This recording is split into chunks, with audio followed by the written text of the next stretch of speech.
Hello everyone, welcome back to another episode of Login Helps. In today's video, I'm going to help you learn how to set reminders in ClickUp. ClickUp reminders are known as the coolest reminders ever created.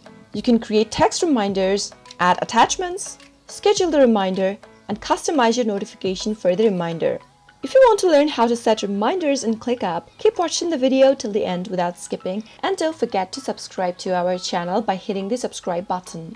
Press the bell icon so that YouTube will notify you whenever we post a new video. Tap open your ClickUp application and sign into your account if necessary. In order to create a new reminder, you can do so from anywhere in your workspace.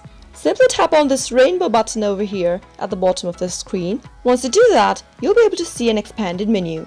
Tap on New Reminder in order to set a reminder. Now go ahead and type in your reminder. For example, let me type in, that's the name of my reminder. Now, go ahead and select the date for the reminder by tapping on this calendar thing over here. Once you do that, go ahead and select the date you want the reminder for. Select the time that you want the reminder to play on and tap on Done. Now you can go ahead and tap on Done one more time at the bottom right corner and tap on Send. Now you have successfully created a reminder on ClickUp. That is how you can do it. I hope you found the video to be helpful. If you did in any way, go ahead and give it a thumbs up. Feel free to comment down in the comment box if you have a question or a feedback for us. I'll be back soon with more tutorial episodes. Goodbye till then.